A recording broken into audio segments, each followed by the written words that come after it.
Welcome to another episode of Ask an Assistant, the podcast for executive assistants and the people that love us. I'm your host, Jess Lindgren. Let's get to work.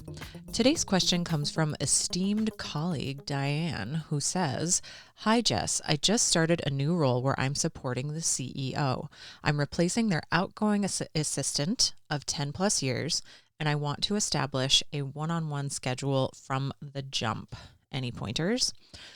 Diane, I love this question. It is something that I feel very strongly about, that your time every week with your executive, your one-on-one or one-on-ones plural, depending on your workflow and needs, it's some of the most important time that you and your executive will spend on any given week. So I really love the initiative to get something going from the get-go. And you're in every single executive to executive assistant relationship is different, right? You're talking about people in different levels of the company. Sometimes an EA might support a C-suite individual. Sometimes they might support a director or VP level person. Depending on your organization structure, you might have a president, a vice president, a director, all of whom support up to the CEO. Every organization is different. Every executive and executive assistant relationship is different. But in this case, coming in as a new person who is replacing someone of 10 plus years, first off, congratulations on the job. My goodness. The hiring market right now is absolutely bonkers. And, big congratulations. Like, being selected to replace somebody of 10 plus years, that speaks very highly of you and the person that you're going to be working with. So congratulations. Two, I really, again, love this question because, again, this time your one-on-one is so important. If we're talking about, I'm going to kind of boil it down to frequency and format. Although wrapping up my thoughts about you coming in as replacing someone that the executive has been with for a long time, you're going to want to strike a very careful balance of replicating what worked with the outgoing assistant. So definitely, if the time is available, have the outgoing assistant sit with you and train with you for a week or two if they can. All that depends on the company's budget, your executive's desires and wants. The person who's outgoing, maybe they're starting a new job next week or taking a 2-week vacation to come down from 10 years of supporting one executive before they move on to their next adventure. You never quite know, but if you can get that time, even if it's something where the company hires the outgoing executive assistant as a consultant for a few weeks or months, or, on call, or you have a one-on-one with them once a week, once every other week, once a month, just to touch in how things are going, because a 10-year relationship is really long. That's a very long time to work with one person. So again, you're going to want to strike a careful balance between what was working, but as a fresh, new, incoming set of eyes, it's also your job to evaluate and recognize what isn't working and what could use a tweak or some changes. But it's just any new relationship, whether you're someone's first executive assistant, which was my case with my present executive. He had never had a fully fledged executive assistant before. That presents a unique opportunity. And coming into something where the executive is very well established, guessing, hoping that the company is very well established as well, that presents a unique opportunity as well. So again, just kind of get a feel for what was happening that did work, and then definitely take all of that information, do some research into different methodologies or things that you might like, project management tools, ask other assistants that you might know in other companies what's working for them. Because if this person hasn't had a change since 2014 or earlier, things have changed in the last 10 years. Technology has changed. The way that we do work has changed. The world has changed quite a bit. So definitely striking that balance between what was working and what new, fresh things are you bringing to the table is a big, important piece of it. So when it comes to the one-on-one itself, the first thing that is the absolute most important is do not let this time slip past you.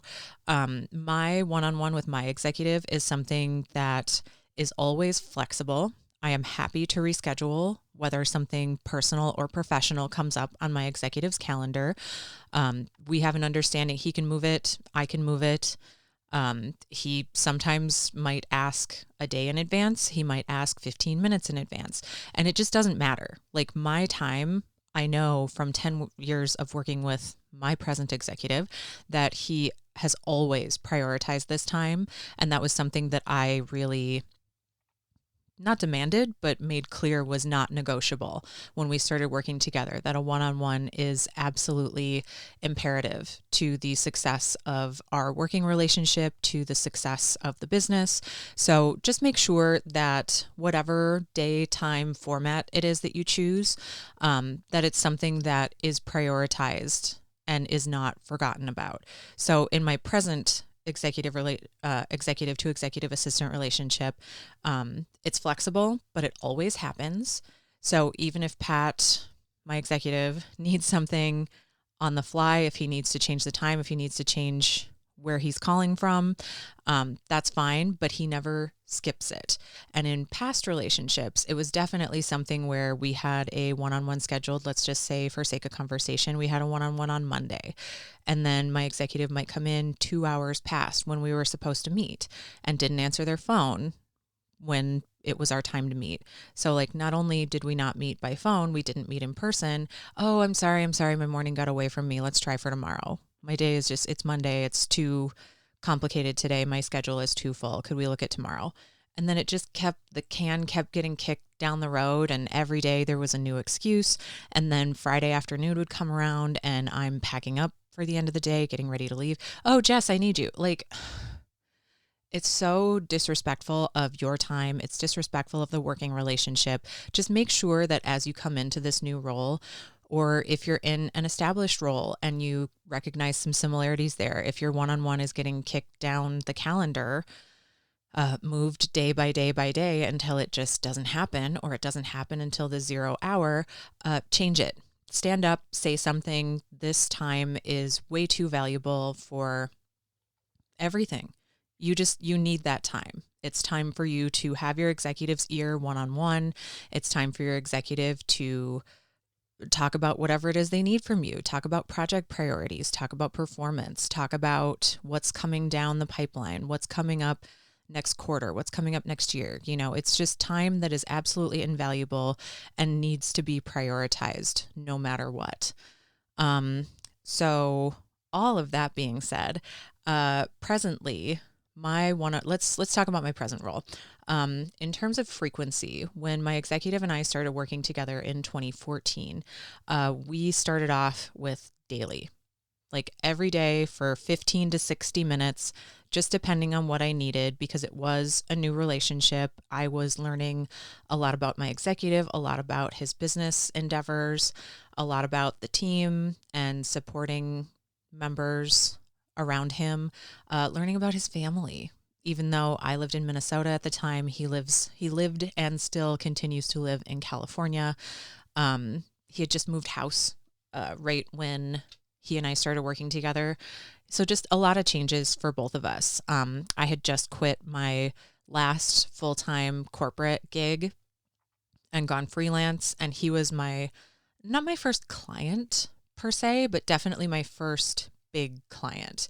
I had a lot of small local clients, and this was something where I finally had landed someone that needed like 15 hours a week from me. So I had people like ad hoc bought a bucket of hours from me, a little bit of a retainer, and was doing things as needed or like hired one-off for projects. This was my first big 10 to 15 hours a week, and just getting to know each other. And started off day to day, 15 to 60 minutes, just depending on what I needed, depending on what he needed, as we really got to learn about each other and know each other a little bit more. As I started to feel more confident, and he in turn started to feel more confident in me, we very quickly moved to 3 times a week. So we would check in Monday, Wednesday, Friday, or Tuesday, Thursday, Friday, just depending on how our weeks looked. Eventually, pretty quickly thereafter, we moved to Monday, Friday. Check in at the beginning of the week, check in at the end of the week. How's everything going? And now that we've been working together for so long, I would say, how long ago did we switch to once a week? It was at least 6, 7, 8 years ago. Like, it really was not very long that I needed multiple touch-ins a week.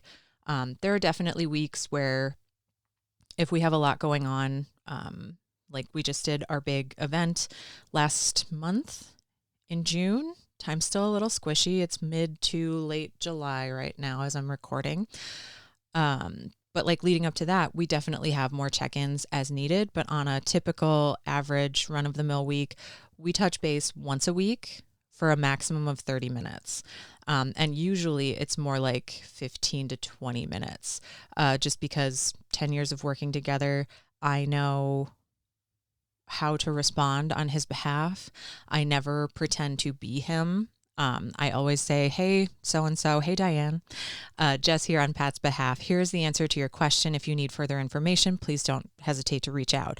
Like, just providing that piece of information that they need that Pat does know, but it's my job to mitigate distraction for him. It's my job to keep the business running behind the scenes so that he can be the person on the podcast, on the YouTube channel, out in front of the scenes. And that actually reminds me of something that I read a long time ago. Let me just find this real quick. Let's see here. Okay. This is from Priority VA. So VA, like virtual assistant, Priority VA, Travinia Barber. She used to write a really excellent blog. I do not know how old this piece is. I feel like I read it forever ago, but I've also lived a lot in the last 10 years, like we all have. I don't have an exact date on this, but basically the piece says your EA should be a gateway, not a gatekeeper. And some of the stuff that she touches on in there is a gatekeeper is someone who keeps others out.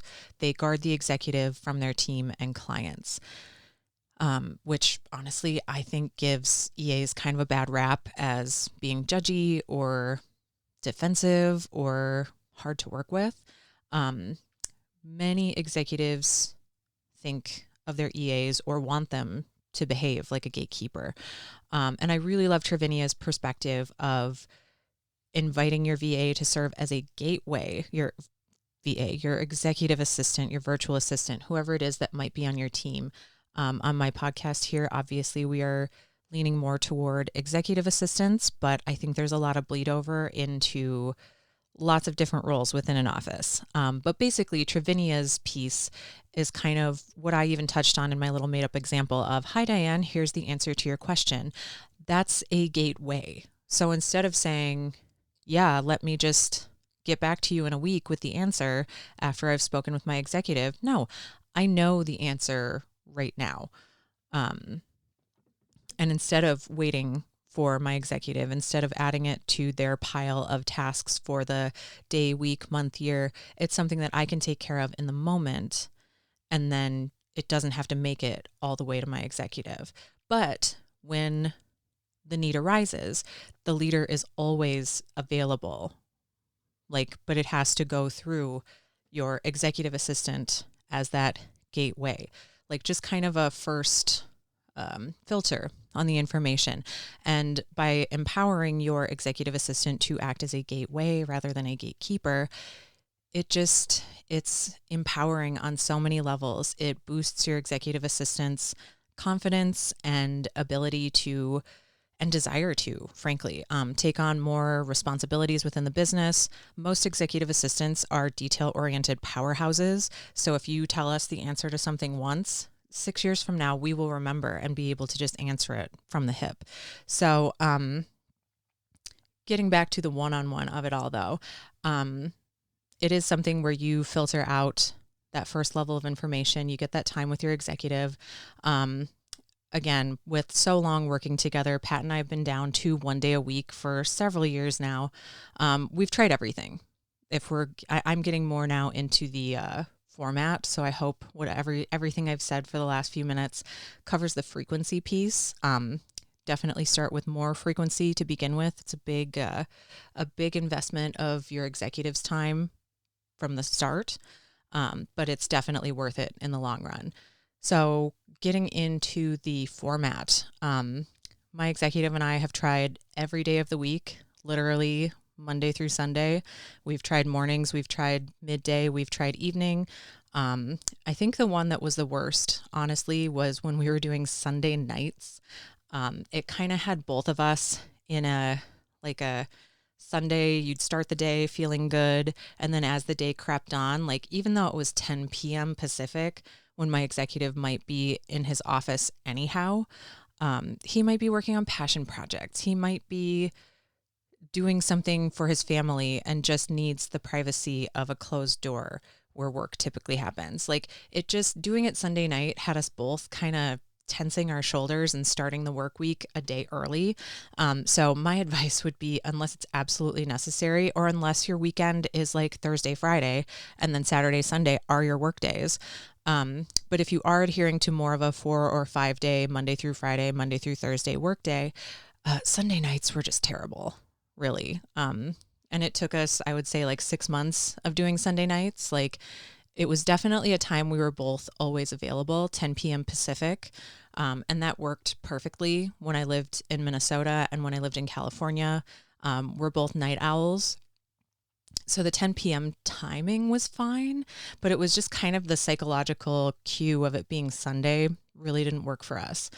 Mondays are okay, but depending on what came in over the weekend, I might not be ready on a Monday for the one-on-one. Like I may not have gotten all the way through the inbox and all the requests that have come in since I logged off the last week, or if I took a long weekend, or if there was a holiday. Like Mondays are tough, at least in our experience. Tuesdays have been absolutely ideal. Like that has been my sweet spot for probably 2, maybe 3 years now. Tuesdays are great because it's not Sunday night. We're not jumping into the work week prematurely. It's not first thing Monday. And my executive has a lot of like internal and recurring meetings that are set on Mondays. So it kind of takes him out of his flow as well. And just Tuesdays have worked really well with very minimal, you don't have a lot of holidays in the United States on Tuesdays. So there's not a lot of holiday related reschedules. Travel, he might have a fair bit of travel where he comes home on a Sunday or a Monday.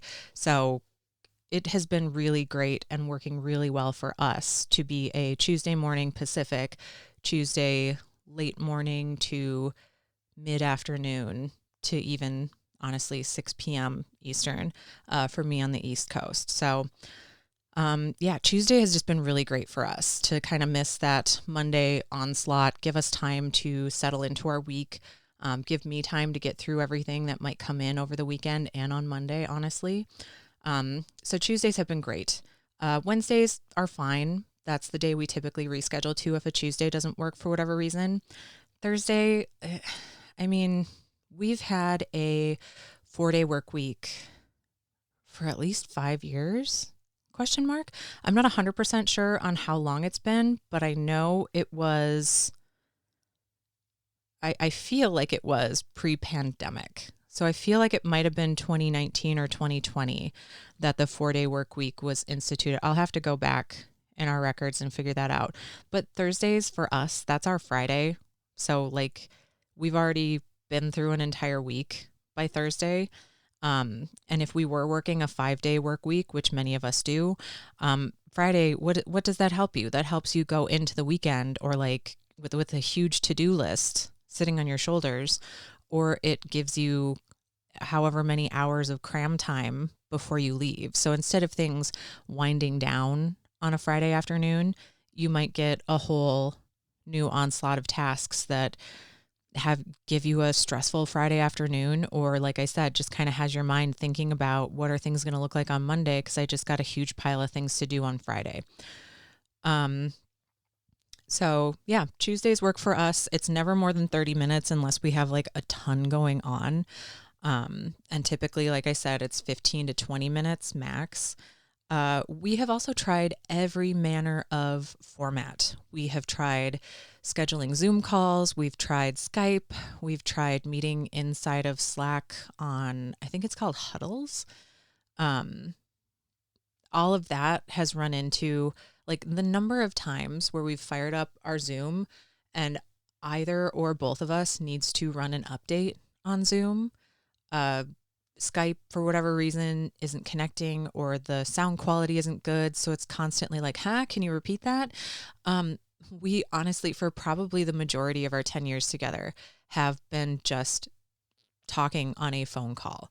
Then there's no pressure for either of us to be camera ready.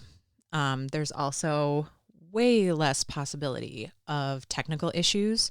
If it is something where one of us is in a particularly poor location for cell phone reception, which honestly, Southern California, bad cell phone reception, lots of peaks and valleys, that can put you in really funky dead spots. Like we had an office for a while that literally no cell phone service, and we were paying like $1,000 a month for internet, and it still wasn't great. So every so often you do find yourself in kind of a cell phone dead zone. And those are the times where we've pivoted and just, hey, my cell phone isn't working. Can we hop on something else? And then we just do a quick pivot, figure out which service is going to serve our needs in the moment. But I would say at least 7-8 years, we've just been hopping on a quick phone call, which is great. Because I always prioritize being at my computer. I have my little one-on-one spreadsheet, which I will make available in the templates on askanassistant.com. And it's literally just a 2-column spreadsheet. Who and what do they want? So who, I always take the email address of the person requesting. Depending on your company, that's something where you might largely deal with internal stakeholders and fellow esteemed colleagues, if you will. But in the industry that we're in, we're a team of 2. It's just me and my executive. And so we almost exclusively, if it's not the 2 of us talking with each other, we're dealing with external stakeholders. So speaking engagements that he's going to attend, people that we're partnering with for a YouTube video, an event that we're putting on, or an event that he's attending. Like it's almost exclusively external people. So I always pull the email address, put it into my spreadsheet. So that satisfies the who piece. And then the what do they want is just an executive summary. So somebody might send me several paragraphs of information about what they want. And then instead of having my executive sit down and need to read and then distill all of the information, I read it, I distill it, I make a 1 to 2 sentence executive summary to get the information or the approval that I need from my executive to take next steps. And then my executive can do whatever he wants during our one-on-one. If he's going to be sitting at his computer, great. We recently had a one-on-one where he had a speaking engagement in Las Vegas. Las Vegas is not very far from San Diego, so he drove. He was literally like, hey, Jess, can I put you off for like 2 hours? I just need to wrap some stuff up before I leave, and then I'll call you from the car. So my husband and I joke about this all the time. Living in the future is the absolute freaking best. It is the best to live in the future and be able to A, push the call off by a couple hours, B, be able to live in a different state from my executive in a totally different time zone and just have it work, and C, take the call from my executive while he is in his car calling me from his sunglasses. He's got a pair of those like I think they're like bone conduction headphones, and they might have a camera feature included. Like it's just wild. And it's honestly some of the best, crispest audio I have ever heard. I really need to ask him what those are so I can get a pair myself. Anyway, plenty of times where he's not necessarily on a road trip to Las Vegas, but he's walking the dogs in the neighborhood. He's running to the UPS store to pick up the mail. He's doing any number of things. Super flexible for both of us to just be able to hop on a phone call and not worry about the technology piece and make sure that our systems and apps and software and everything is up to date. Like, it just works. So in conclusion, Diane, definitely strike that balance between what it is that worked with the previous assistant, but also kind of like put your own spin on it, pave your own way. Make sure that you are not just a carbon copy of the person who left. You are your own person. In a previous executive assistant role, I took over. My name is Jessica, but I go by Jess. And the previous assistant who I took over for, her name was Jessa. The number of times over the first year that I worked at that company where people called me Jessa was absolutely infuriating. Easily understood, but still infuriating because we are very different people, very different working styles, very different look physically. She was a very lovely blonde lady. I am a very lovely redheaded lady. Like, we look nothing alike, sound nothing alike, work nothing alike. So definitely put your own flair on it, but strike that balance, pull in some things that used to work so that there's still a familiar framework for your executive.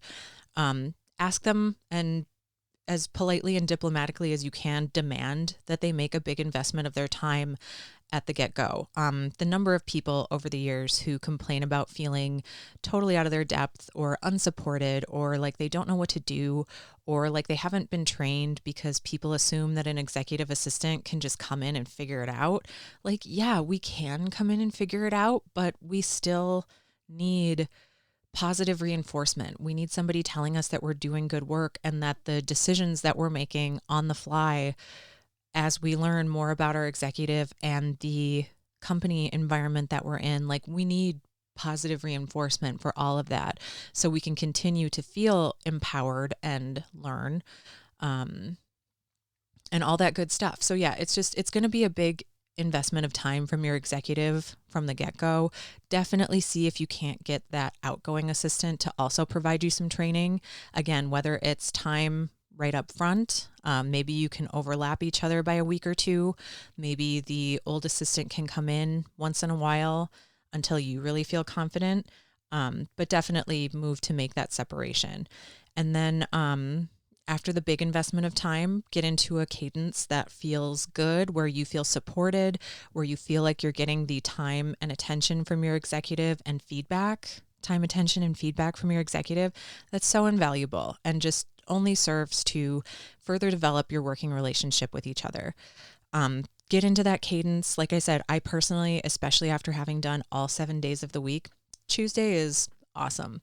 But there are plenty of people out there who still have a day-to-day, like a day-by-day. Every single day they might meet for 30 to 60 minutes. And that works too. It just happens to work for me and my executive that we meet once a week. And then obviously he's available throughout the week via Slack for anything that I need at any time. But like the time where we really try to get the most out of it and put all of those little bits and pieces that keep the business running and touchstones on projects, we try to do that once a week. He's always available for more if I need it. And then figure out the how of your one-on-one. Is it something where you're working remote? Do you need a Zoom call where it's something that you can record and come back to? Is it Skype because that's just the platform that you use? You're a Microsoft shop and Skype is just built into every single machine in your company's infrastructure? Is it something you use WhatsApp because you're in different countries? Is it something that a phone call will work? Are you in the office together all day, every day, and sitting down in the same room is just the best way to make it happen? So, Diane, I really hope that all that helps. I would love to know, as you dive into this role and grow and develop within your working relationship with your executive and at the company, let me know where you land. Are you doing every day, a few times a week, once don't go every other week. I think it's very important to touch base at least once a week. But let me know. I would love to know your frequency and format, and any input that Diane, you, or any of the rest of you listening esteemed colleagues may have. askanassistant.com. I'd love to hear from you. Comments, questions, thoughts, concerns, lay them on me. And until next week, take care.